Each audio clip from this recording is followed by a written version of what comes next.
성령은 어, 인간의 언어로 설명이 안 되기 때문에 예수님께서 어쩔 수 없이 비유를 들어서 설명을 하셨습니다. 그러니까 일상생활에 편하게 만나는 그런 비유를 통해서 설명을 하셨어요. 근데 성령에 대해서 설명을 할 때 두 가지 비유를 쓰셨고 하나님께서 그것을 놀랍게 역사하시는데 오늘 이 자리에서는 이제 예수님께서 물이라는 비유로 썼습니다. 이게 물이라는 성령의 비유는 성령을 의미하는 물이라는 도구는 구약 시대에 많이 나옵니다. 오늘은 물 같은 성령에 대해서 좀 말씀을 드리려고 합니다. 실제로 재정적인 축복, 또 육신의 병의 치유, 그 다음에 우리 안에 있는 내적인 치유는 다 성령님이 연관돼 있어요. 아니, 성령님밖에 할 수가 없어요. 근데 문제는 뭐냐면 이 성령님이 우리 마음속에 야, 이게 재정이랑 무슨 상관이 있을까 이게. 내가 지금 있는 병원에 가서 진단받아가지고 진단받은 차트에 나온 그 엑스레이나 CT나 MRI 찍힌 그거랑 성령이 무슨 상관이 있을까?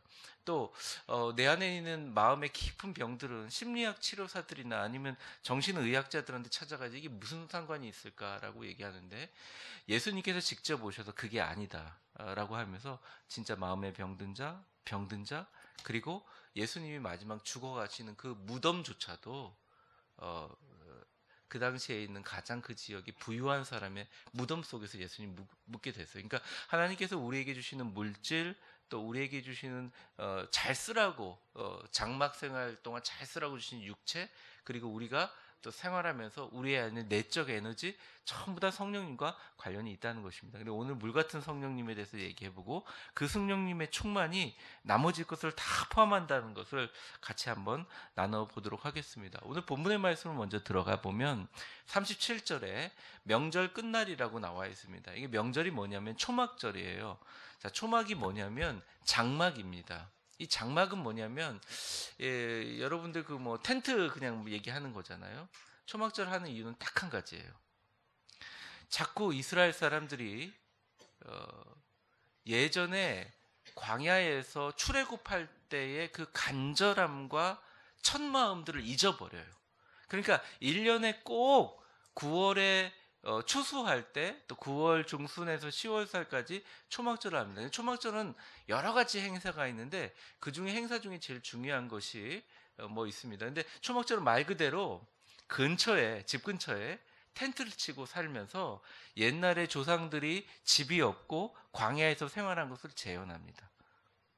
근데 여러분 사막에서 생활하면 제일 아쉬운 게 뭐겠어요? 네. 누가 다른 얘기를 하셨는데 네, 물입니다. 물. 네, 물이 아쉽죠.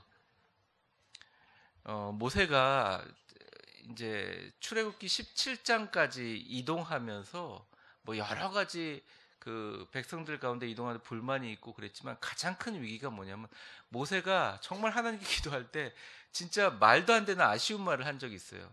이들이 나를 돌로 쳐 죽이려고 합니다.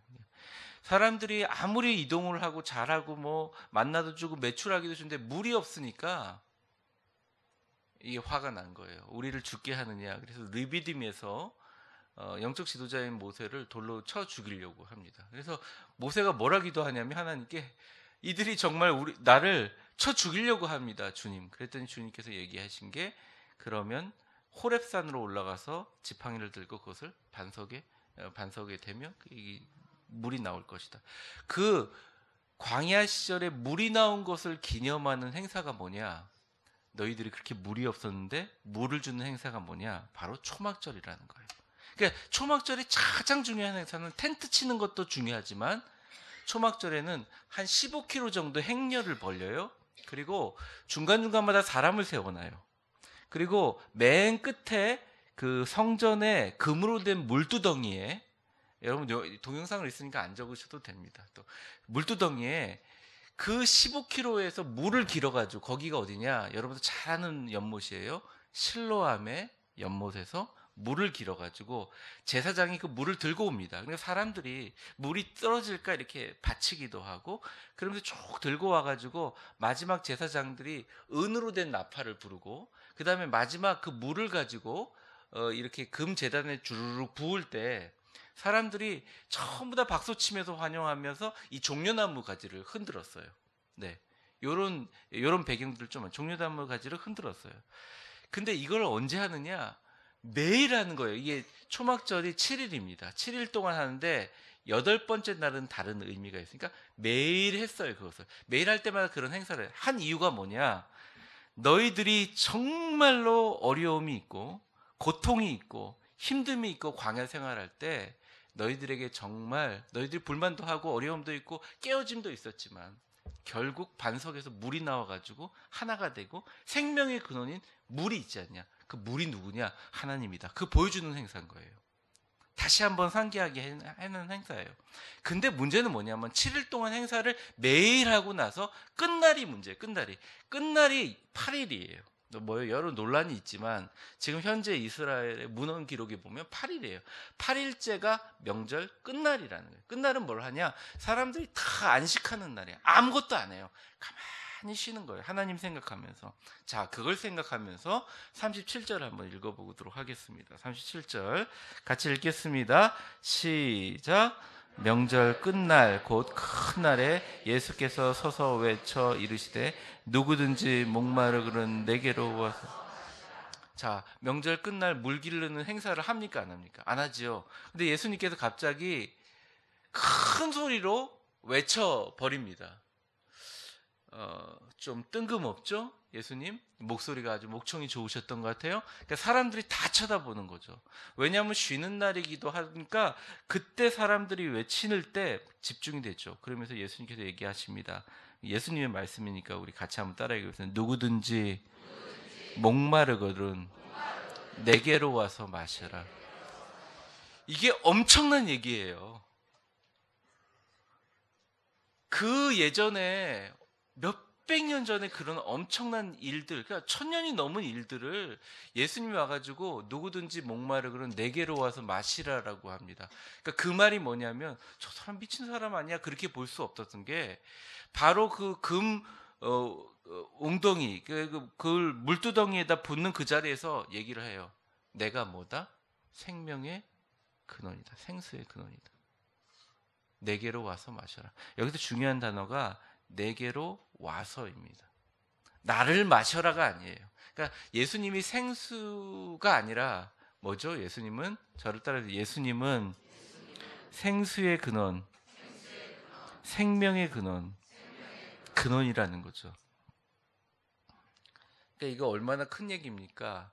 하나님만이 이스라엘 백성의 생명을 공급하고 그 생명의 근원인데 예전에 그 반석이 생수가 뿜어져 나왔던 호렙산의 반석이 나라라고 선포하고 있습니다. 근데 더 중요한 것은 여기서 그 다음 구절이에요. 38절 같이 한번 읽어보겠습니다. 시작. 나를 믿는 자는 성경에 이른 것 같이 그 배에서 생수의 강이 흘러나오리라. 네. 그러면서 컨펌을 하세요. 내게로 와서 마셔라 하고 나를 안 믿는 사람, 나를 의심하는 사람, 나를 무시하는 사람 아니죠. 나를 믿는 자는 그 배에서, 그 배가 보트가 아니죠. 내 뱃속, 삶의 중심, 나의 존재의 중심, 여기에서 생수의 강이 흘러나올 거다. 어떻게 해요? 계속 끊임없이 흘러나올 거다라고 얘기하십니다. 이게 그러니까 완전 물에 대한 얘기죠. 그러면서 여기에 대고 요한이 해석을 붙이기도 하고 예수님이 컨펌을 하는데 마지막 39절 우리 같이 한번 읽어보겠습니다. 시작. 이는 그를 믿는 자들이 받을 성령을 가리켜 말씀하신 것이라. 예수께서 아직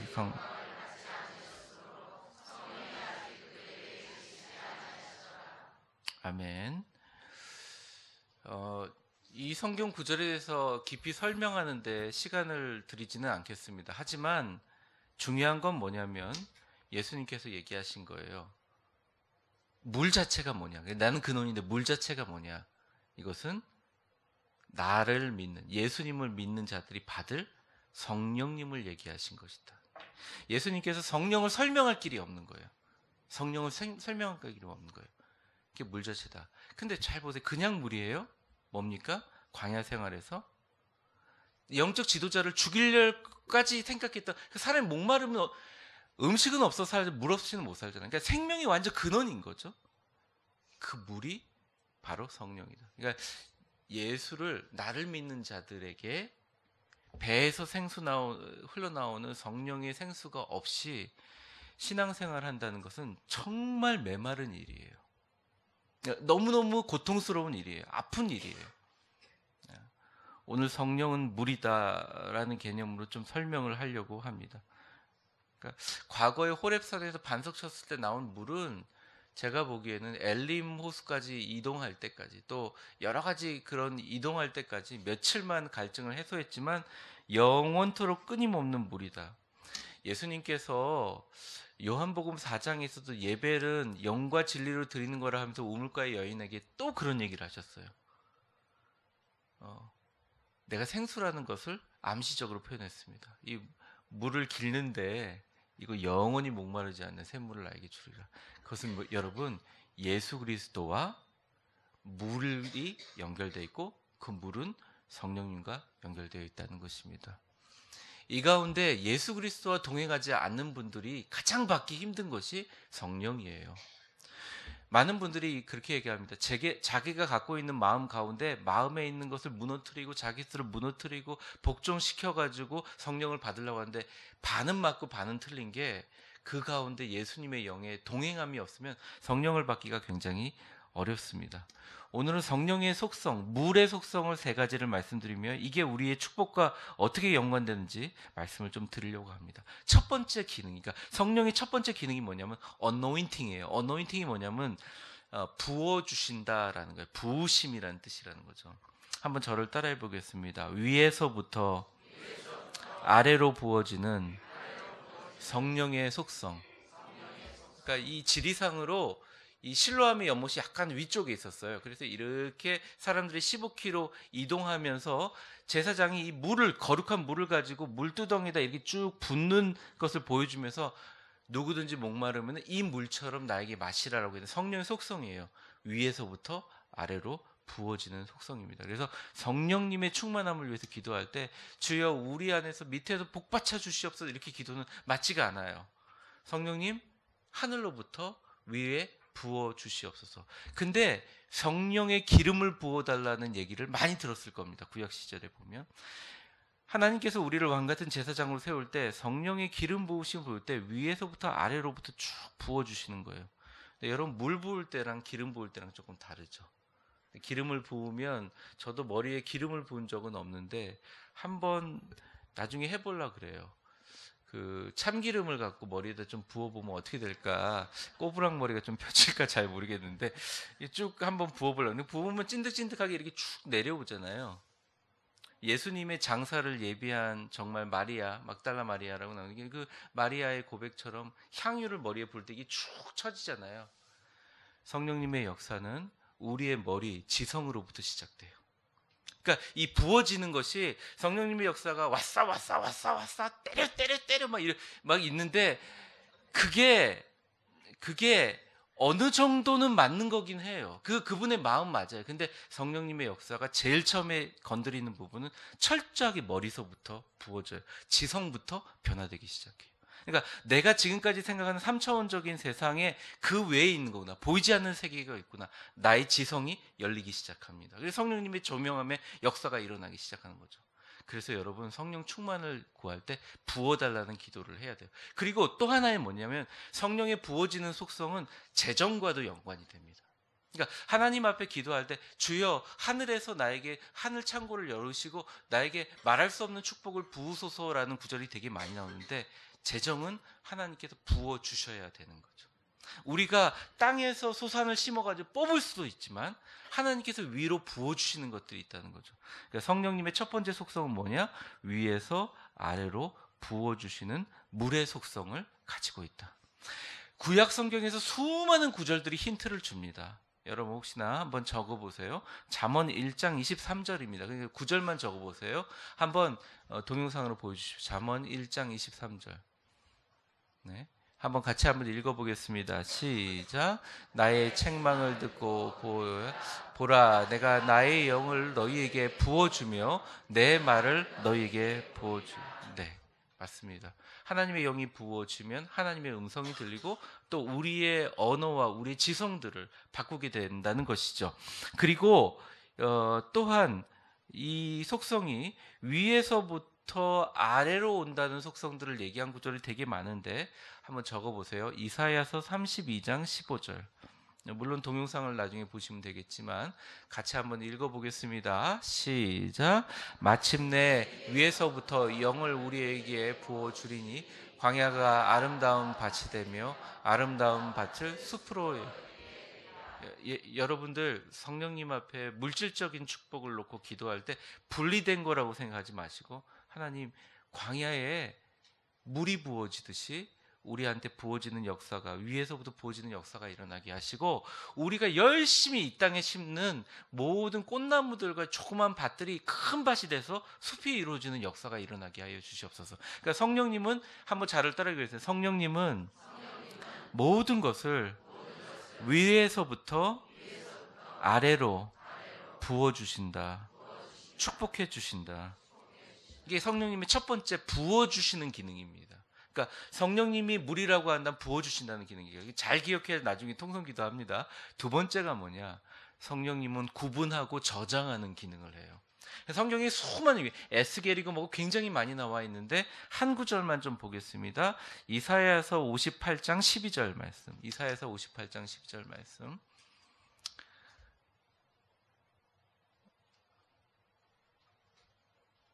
맞나요, 이게? 이사야에서 58장 12절 말씀 맞나요? 한번 같이 읽어보겠습니다. 시작. 내게서 날자들이 오렐 황폐한 곳에 다시 세울 것이요 너는 역대에 파괴된 줄 쌓으리니 는 보수하며. 네, 이사야서 58장의 다른 구절에 보면 하나님께서 물이라는 게 저수지의 개념으로 이렇게 영어로 말하면 컨테인하게 돼요. 이렇게 저장하게 돼 버려요. 그러니까 예전에 제가 캄보디아 갔을 때 거기 유명한 그 이렇게 궁전 같은 게 있죠. 그거 뭐라고 하죠? 여러분들 다 아시죠? 네, 앙코르와트. 네, 앙코르와트. 앙코르와트 진입할 때 적군들이 공격하지 못하도록 주변에 수로를 파가지고 그 앙코르와트 성전 주변을 이렇게 사각형으로 물두덩이를 만들어가지고 거기를 다리를 건너게 해요. 그러니까 적군들이 공격하고 싶어도 물을 건너야 되니까 이게 방어가 되는 거죠. 성령의 두 번째 기능이 뭐냐면 저장하고 수축하고 만들고 구분하는 것. 에스겔에 보면 성전 가득한 성령의 물이 나옵니다. 그 성령의 물이 발목까지 찼을 때, 무릎까지 찼을 때, 허리까지 찼을 때, 목 위에까지 찼을 때가 다 능력이 달라요. 이게 성령의 속성을 얘기하는 거예요. 한번 따라해 보겠습니다. 성령님은 우리의 모든 것을 때때로 분리해주고 구분해주고 채워주신다. 그러니까 비어져 있는 곳은 채워주시고 구분되어야 될 건 구분되어 주시고 우리의 마음속에 비어있는 것은 채워주시고 너무 가득 차서 있는 것은 씻어주시는 역할을 감당하는 것입니다. 이게 사실은 우리 안에 상한 심령들이 있을 때, 뭐 오늘 기도 한번 한다고 해서, 제가 상한 심령에 얘기할 때 지속적인 과정이는 기도한다고 해서 바로 상한 심령의 문제가 해결되는 게 아니에요.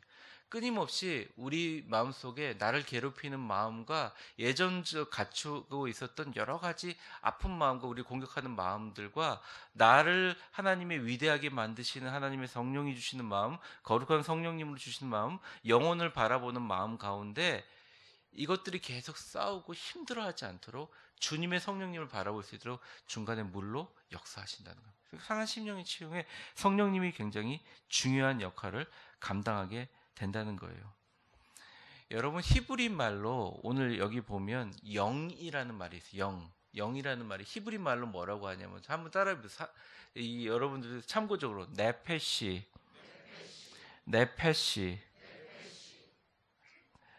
이게 원뜻이 뭐냐면 목구멍이라는 뜻이에요. 사실 목구멍. 왜 영이라는 말을 목구멍이라고 썼을까요?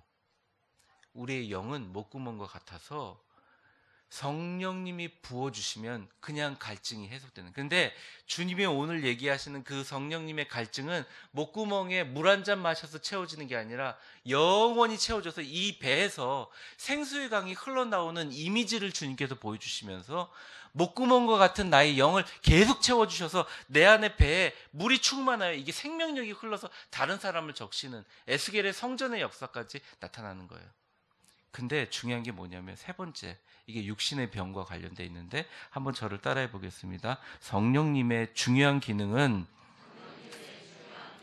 정화의 기능, 씻기는 기능이다. 이게 아주 강력한 거예요.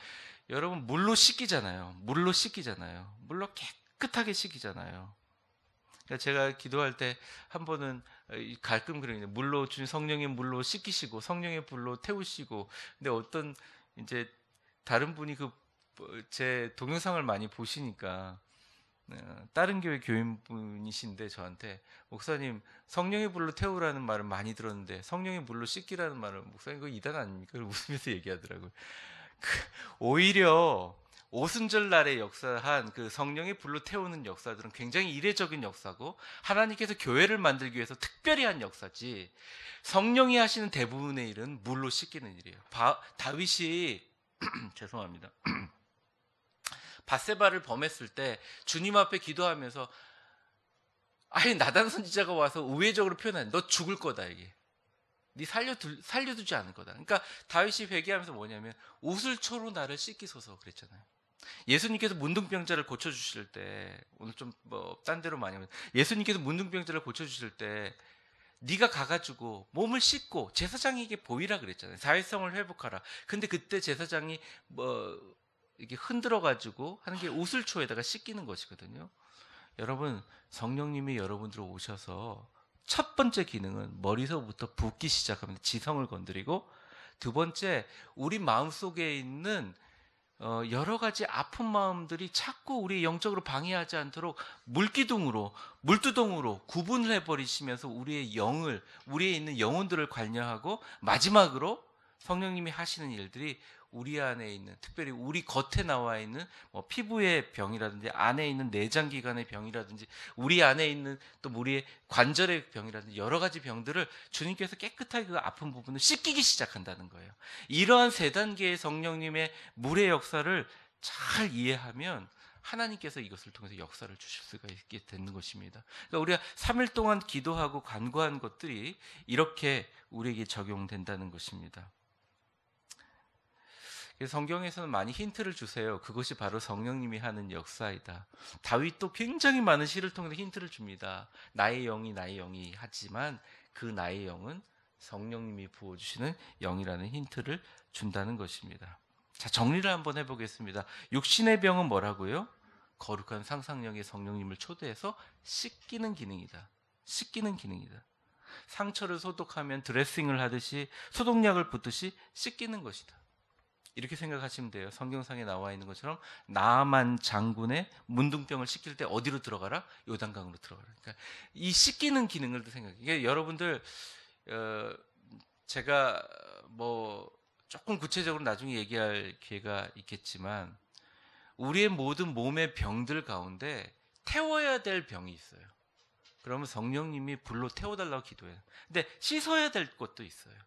깨끗하게, 특별히 혈관 같은 부분들. 그러니까 우리가 생각하면서 주님이 주시는 이 우리의 영은 목구멍과 같아서 주님께서 성령의 물로 채워주셔서 그 안에 내 배에서 생수의 강이 흘러나오는 것을 주님이 예화를 드시고 그를 믿는 자들이 받을 성령을 가리켜 말한 것이라고 얘기하잖아요. 여러분들 삶 가운데 앞으로 병이나 여러분들을 괴롭히는 여러 가지 육체적인 질병들이 성령님으로 거룩하게 위로부터 내리는 성령님으로 씻겨지는 역사가 일어나기를 주의 이름으로 축원합니다. 우리의 상한 심령에 가짜 기억, 피해의식, 열등감, 낮은 자존감, 우울감들이, 그러니까 그거 자체를 가지고 있는 사람이 나쁘다는 게 얘기하는 게 아니라 그게 삶을 너무 힘들게 만드는 거예요. 그러니까 하나님의 말씀을 순수하게 받지도 못하게 만들고 성령님의 역사를 방해하기도 해요. 그리고 실제로 그것들이 제외하고 나면 앞으로 주어지는 역사 가운데 정말 풍요로운 마음으로 엄청난 축복을 구할 수 있는 그릇들이 만들어지고 삶이 너무 편해져요. 근데 그것들이 분리되지 않습니다. 한 번에 해결되지 않습니다. 그래서 우리가 요구하잖아요. 성령님 도와주시옵소서. 성령님 오셔서 에스겔의 물두덩처럼 갈라주시고 분리시켜 주시고, 성령님의 강이, 주님께서 말하잖아요. 생수의 강이 흘러오는데 성령님의 강이 벽이 되어서 우리를 공격하는 수많은 악한 마음들, 공격하는 마음들, 우울하게 만들 마음들, 지치게 만든 마음들을 막아주시고 분리해주시고 진정한 내 안에 있는 목마름을 채울 수 있는 예수를 바라보는 마음을 허락하게 하여 주시옵소서. 네. 세 번째가 뭡니까? 제가 처음에 얘기했죠. 재정 회복의 역사입니다. 하나님의 거대한 물줄기, 위에서 내리는 폭포처럼 주님께서 놀라운 역사가 일어납니다. 그런데 우리의 마음의 물길이 이 부정적인 것에 가 있으면 풍요와 축복과는 거리가 멀어요. 근데 이 중에 이런 분들이 있을 거예요. 목사님, 제가 생각보다 굉장히 부정적인 사람입니다. 근데 제가 다른 사람 보기에 물질적인 축복을 꽤 받았어요. 이거는 어떻게 설명할 수 있습니까? 제가 굳이 말씀을 드린다면 그분이 그래도 머리가 굉장히 좋고 인간적인 방법으로 그 정도 했는데, 만약 말씀을 듣고 말씀에 눈을 열고 하나님, 내가 갖고 있는 사업과 내가 갖고 있는 재정에 하나님 놀랍게 부어달라고 마음을 바꾸면 아마 100배나 더 역사하실 것입니다. 당신이 가지고 있는 포텐셜에 하나님의 말씀을 받아들이고, 하나님 그래도 머리가 좋고 뛰어나서 자기의 힘으로 이만큼 왔는데 마음의 물길을 바꾸고 하나님이 주신 독수리와 같이 마음의 긍정과 풍요로 하나님의 축복을 받아들이기 위해서 온 정신을 집중하고 내려놓으면 놀라운 역사가 일어날 겁니다. 100배, 1000배로 축복하실 겁니다. 저는 그런 생각을 합니다. 이 땅을 살아가면서 앞으로의 시대가 만만할까? 그렇다고 생각하지 않습니다. 미래, 2018년 미래 보고서라는 책을 읽으면 다 부정적이에요. 그럴 거면 뭐라고 책을 썼는지 모르겠어요. 그러니까 뭐 다 부족하죠. 물서부터 뭐 부족한 게 너무 다 많아요. 네. 지금 사실은 나사가 먼 곳에 뭐 몇백 년 떨어진 별로 쏘아보는 이유가 뭐예요? 화성 예쁜지 쳐다보려고? 뭐 안드로메다 성문은 어떻게 생겼는지 관찰을 아니에요. 물 찾아 떠나는 거예요, 사실은. 생명의 물이 있는 곳을 찾아 떠나는 거예요. 경제적인 폭풍이 올라옵니다. 공황이 올라옵니다. 하나님께서 정말 우리나라 경제를 축복하시지 않으면 사실 답이 없어요. 미국에서 금리를 올린다, 딱 하나예요. 네, 자기 경제 주도하겠다. 모든 사람들, 이 경제가 세상을 돌아가고 있습니다. 그게 거대한 파도예요. 근데 무서운 게 뭐냐면 이 파도를 우리가 컨트롤할 수 있으면 얼마나 좋겠어요. 컨트롤 못해요. 어떤 분은 얘기합니다. 목사님이 변해야, 교회가 변해야, 교인들이 변해야, 이 뭐 장소가 변해야 부흥이 있는다. 사실은 그 말이 맞기도 하고 틀리기도 하는데 저는 틀렸다고 생각하기도 해요. 왜? 부흥의 파도는 하나님이 일으키시는 거예요. 우리가 바다에 가가지고 파도를 우리가 일으킬 수 있나요? 일으킬 수 없어요. 파도를 달라고 기도하는 건 웃긴 일이에요. 파도는 하나님께서 하시는 거예요. 중요한 게 뭐냐면 그 파도가 올라올 때 서핑, 파도에 부딪혀가지고 자빠지는 게 아니라 그 파도를 보드를 타고 서핑하듯이 탈 수 있는 보드가 중요한데, 그게 뭐냐면 유일한 우리에게 주시는 힘과 능력, 주님의 인도하심, 성령님의 축복이라는 거예요. 재정도 마찬가지입니다. 재정의 파도가 올 때 주여 이 파도를 막아주시옵소서라고 한다고 해서 세계의 경제 지도가 여러분의 재정 상황을 위해서 변화되지 않아요.